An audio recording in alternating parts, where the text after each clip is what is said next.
안녕하세요. 오늘 보내주신 자료들을 보니까요. AI 시대에 우리 인간에게 진짜 중요한 게 뭘까? 뭐 이런 질문이 딱 떠오르더라고요. 네, 맞습니다. 이게 참 요즘 중요한 질문이죠. 자료들에서는 그 답이 의외로 공감 능력에 있다. 뭐 이렇게 보는 것 같아요. 오늘은 이 상관적 사유의 세 번째 단계, 공감에 대해 좀 깊이 파고들어보죠. 네, 좋습니다. 자료들이 공통적으로 지적하는 게 이제 AI 시대에는 단순 계산이나 분석 능력, 이것만으론 부족하다는 거예요.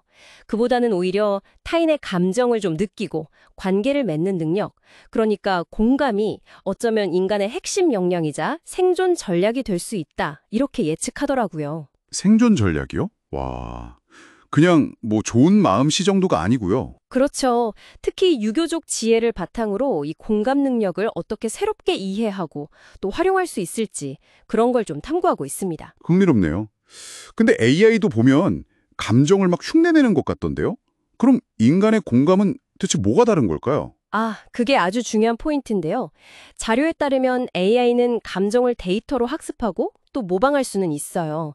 근데 뭐랄까, 우리가 주관적으로 느끼는 그 경험 자체요. 경험치 자체요? 예, 예를 들면 슬픔의 그 느낌, 기쁨의 그 느낌, 이런 감각질, 퀄리아는 AI가 경험하지 못한다는 거죠. 아하, 그 진짜 느낌의 유머군요. 바로 그 지점입니다. 그래서 인간의 공감은 AI가 대체할 수 없는 아주 고유한 자산이 된다는 거고요. 그렇군요. 그럼 이 대체 불가능한 공감 능력이 경제적으로도 중요해진다는 건가요? 자료에서 공감의 경제 이런 모델도 언급되던데요. 맞습니다.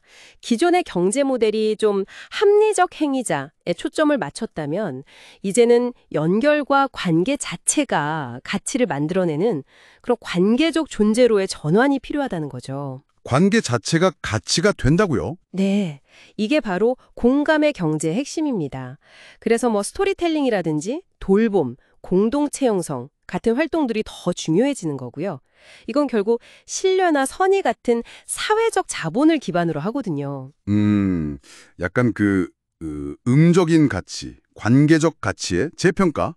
뭐 이런 맥락인가요? 정확합니다. 자료에서도 그렇게 표현하고 있어요. 세상을 보는 방식이 정말 달라지는 것 같습니다. 근데 자료에서 유교 사상을 좀 많이 가져오는 것 같던데? 예를 들어 정명론은 어떻게 연결되는 건가요? 정명론이요? 그건 본질적으로 이름을 바로잡는다는 의미잖아요. 네, 그렇죠. 이걸 빌려와서 AI 시대의 인간 X와 AI-X의 역할과 본질을 좀 명확히 구분하자. 이렇게 주장하는 겁니다. 그러니까 X는 X고 마이너스 X는 마이너스 X다. 둘은 다르다. X는 not equal to 마이너스 X다. 이걸 분명히 하자는 거죠. AI는 도구이지 인간을 대체하는 게 아니다. 이런 선긋기군요. 네, 그게 혼란을 막는 첫걸음이라는 겁니다. 그럼 유교의 핵심 사상인 이는 어떻게 재해석될 수 있을까요? AI 시대의 윤리 같은 거랑 연결되나요? 네, 아주 중요하게 연결되죠.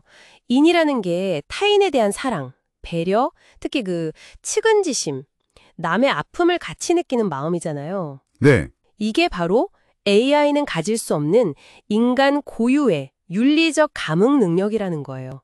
자료에서는 칸트처럼 어떤 의무 규칙을 따르는 게 아니라 타인의 고통에 직접 공감하는 이 능력이 AI 활용에 대한 인간의 윤리적 책임감의 근원이 된다.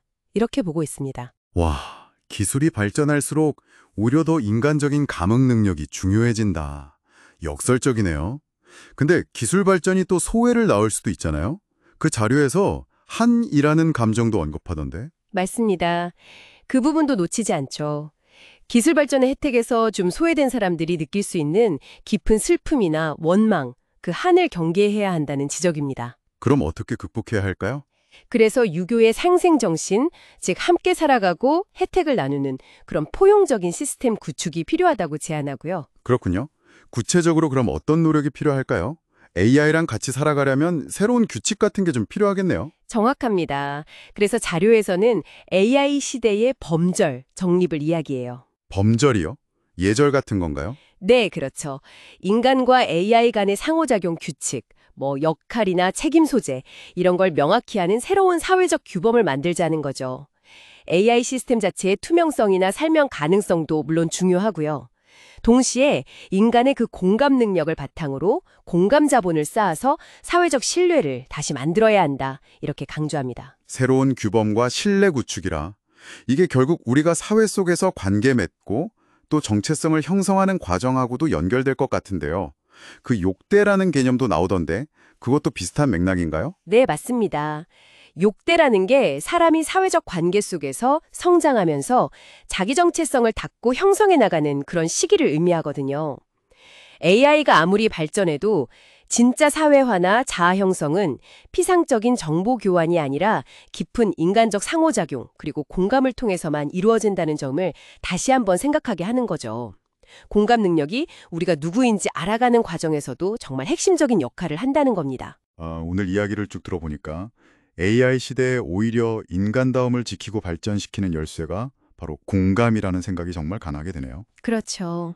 단순히 감정을 느끼는 걸 넘어서서 이게 관계를 맺고 사회를 구성하고 심지어 경제를 움직이는 어떤 원동력이 될 수도 있다니 놀랍습니다.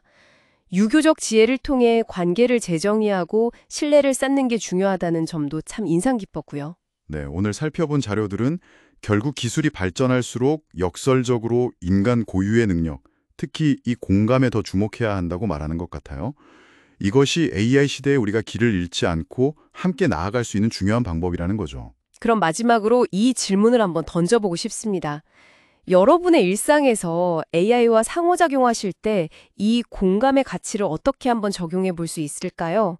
혹은 기술의 편리함과 인간적인 연결 사이에서 여러분만의 건강한 균형점을 어떻게 찾아가고 싶으신가요?